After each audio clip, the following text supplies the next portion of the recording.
LDBC. This is your boy Coach Shelton Harrison. You're live on the Coach Shelton Harrison Combat Sports Show Live.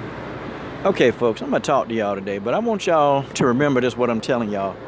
Okay, now look right here in this district. Now I'm just showing y'all a portion of it. And I may even jump in my car and ride down the road. This is a good area of the city that I live in. And notice what you don't see. And it's a district. It's a business district.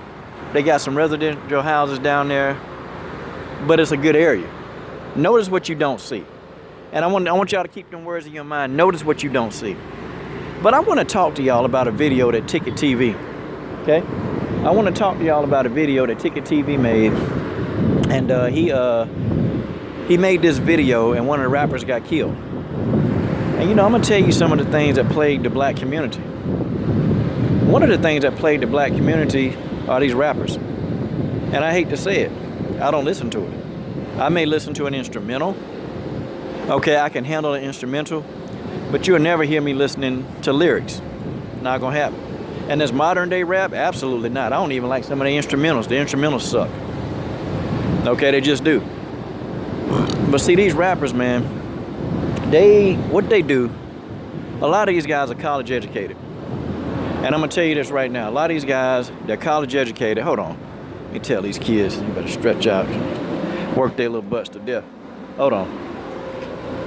Hey, I told y'all need to get in there and stretch out. Get in there and stretch out because we got to... Yeah, just get in there and stretch out. We got to go here in a minute. Why are you looking at me? Alright. It's all, they looking at me with their mouth open like they don't know what stretching out mean. They're all laid out on the floor.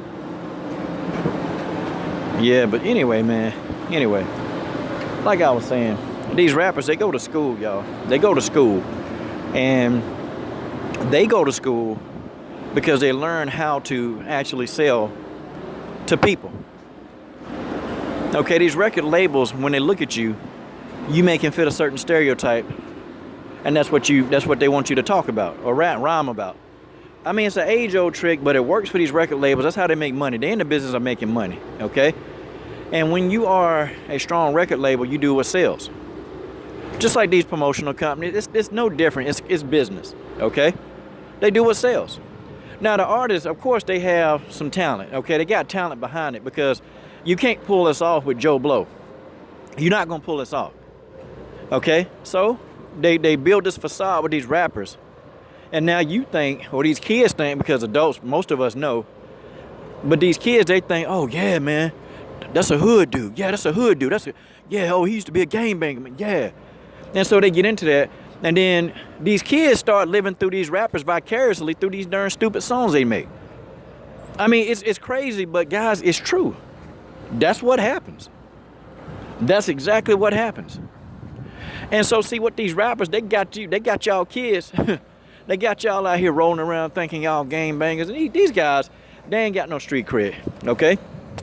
I've been in this city my whole life. And if I bring a rapper into some of the hood sectors that I know, they'll get beaten up, they'll get robbed, or they'll get killed within minutes of being in there. They would. And I've been here most of my life, and I barely have any. It's just certain hood sectors I can go to because I have to pick up and drop kids off. I mean, so I don't get hassled. And some of the guys over there I'm cool with, man, I don't spend large amounts of time over there. I just go, drop the kids off, pick them up. That's what I do. Because I know what could potentially end up happening to me if I spend too much time in a hood sector that's very hostile. I don't do it. Okay? One of the guys I'm cool with, man, he always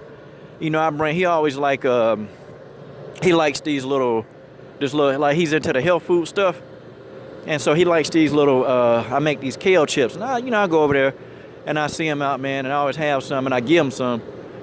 And he was saying, yeah, man, he followed me on YouTube. He was like, yeah, man, the videos, they're getting good. And I said, you want to do a video? He said, nah, man, you ain't putting me on no camera. What I look like getting on a camera? And you got yourself a real one because true gangbangers, they not getting on camera, man. They don't want to be on camera. They do stuff behind the scenes. They don't want to get on camera because they done some stuff. Somebody can identify them, man. They ain't trying to do that.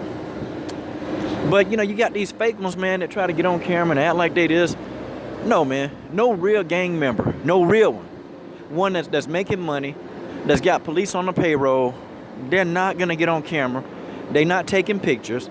You ain't going to do it. Most of the time, you don't even know who these guys are until they get arrested. That's how you know you got the real ones. See, the code of ethics when you're dealing with gangs is you got to shut up.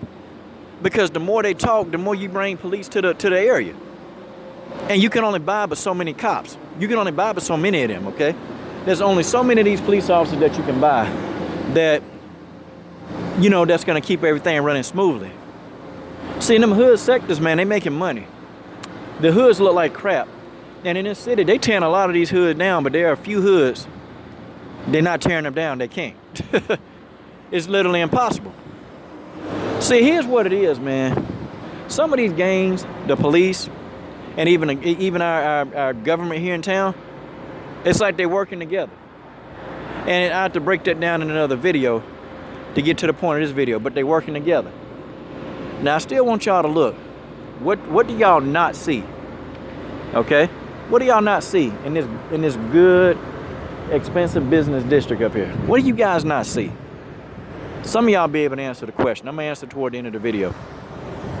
But see, real gangs, when I tell y'all that real gangs, how they behave, see, real gangs, they keep their mouth shut. These rappers that these people listening to, that's inspiring these young people to kill other people, that's inspiring these young black kids to kill other black people, they not legitimate. See, the problems in the black community, and I'm gonna put them in order. And you guys are gonna be like, dang, man, how come your number one, how come your number four ain't your number one? I'm gonna tell you why. The first thing that's really bad in the black community, okay, is these pastors of these churches. These guys are like vampires, man. And they suck every bit of vitality. They suck it all out of the black community and they put nothing back in. It's these black churches. And I'm gonna tell you, when dealing with them, it's unique how they act, man. Because these pastors really, that's some of the biggest gangsters in the whole city. Because think about it. They politely take money. They shake you down every single week. Pick that up. They shake you down. And if you don't give them enough money, they throw a guilt trip on you. The church I attend, they don't do that. And that's why people are willing to actually give money to help the church and help the church do stuff in the city. Because they're not asking for money. But that's a subject for another video. But they shake you down, okay? And then if you don't give it to the pastor, then they got people they call deacons, bishops. All of these people, they shake you down and throw a guilt trip on you if you don't give to the ministry. It's crazy. And the second people, okay? You got these, you got the rappers. They take from the black community. I mean, do you ever see any of these rappers that these kids worship so much? Did these guys ever do a book bag drive and go to a city and maybe do, offer school supplies? Do these guys do that? Do these guys ever, want to take time and come to the schools and talk to these kids about violence? No, that'll hurt their business. They can't do that. A lot of these guys won't. Now, guys like Snoop Dogg, they'll do it sometimes. But the majority of these rappers, they line in their pockets.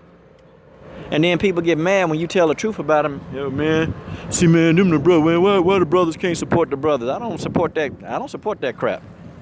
I don't support that crap. You talking about, killing this brother, that brother, and nah, I don't support that. And I ain't finna help somebody line their pockets if that's their message. They don't do nothing for the black community. They don't do nothing for these kids. And these kids go about listening to their song, and then the kids live vicariously through these rappers. And then they end up getting themselves killed while these rappers somewhere, eating crackers and caviar. That's how it is. That's what happens in this scenario. Then the third person, you got the black athletes. You got kids buying these shoes, buying these jerseys, going to games. These athletes, they helping sell out arenas. And the majority of these athletes, they can't even give some of these kids autograph. And Michael Jordan, to me, is the worst. Michael Jordan is the worst. There have been situations where he wouldn't even give a kid an autograph. Now, he'll do it on TV when the camera's watching. He'll do it on TV because he got to make his image look good, of course. There's been situations that Michael Jordan wouldn't even give a kid an autograph, or he'll try to charge you. It's crazy. But it's those athletes that the kids want to be so much like. They can't even come to a school and just offer these guys some advice. I think Kobe Bryant, he's done it a few times. Kobe Bryant has done it. And I know there are a couple other athletes that do it. Hakeem Olajuwon, when he was active, he would do it all the time, okay? But then you got some of these other athletes, they ain't doing that, man. They ain't gonna do that. As long as you ain't buying any jerseys or buying any shoes, that's all they care about. Okay? And then what? The third one? What am I on? Number 3? Yeah, the third one? The third one. It's these, the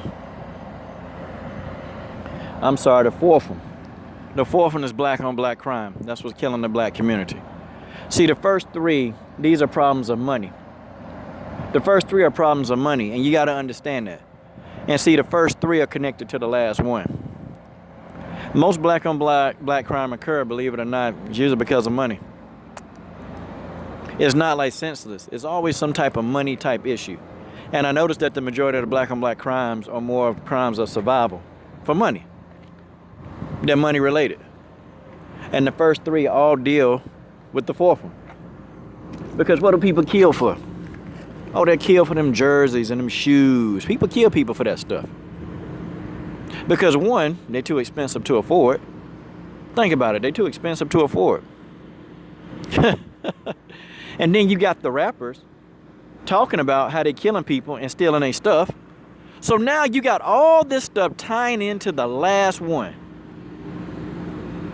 Okay? And of course, you got the pastors at church where they preaching, oh, you shouldn't be listening to this rap music. But then they don't go into the community to try to pull some of these kids in church to give them that message. Are y'all seeing the picture? Are y'all seeing where I'm going with this? Do you guys understand now what's happening? I know y'all got the picture now. Oh, you getting it. Okay? But that's what happens. That's what happens. So, I mean, yeah, these are the problems in the black community. And how would I know? I'm an expert. I'm black and I've lived in the black community most of my whole life. I've lived in bad hoods. Okay, I've done it all. And I can see the problems, and I'm probably an expert, that I can tell you what's going on. But, now, what did y'all not see in this residential business district? What did y'all not see? You notice over here, they don't put them churches up. Y'all notice? I can roll down that length of street that I showed y'all. It won't be a church within a mile. See, let me tell you something. These folks over here in this area where my gym is, they don't play a lot of stuff, man. And you're not finna build a church. I'm just saying, you're not gonna build a church in their area of the woods and them not be opposed to it. They're gonna get that shut down. But guess where they put these churches at? They always put a church on every corner in the black community. Every corner they do it. Not one church in sight around here. Not a one. That ought to tell you. Why not put a church up? Why not go put a church in their community and set up shop and try to drain from their community? They ain't gonna let you do it. It's just not gonna happen. They're not gonna let you do it.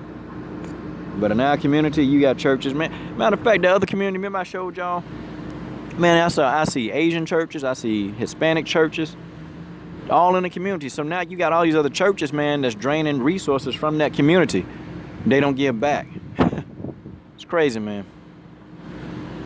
But you guys tell me what you think. This is your boy, Coach Shelton Harrison. I'm done. What are you guys waiting on? Subscribe.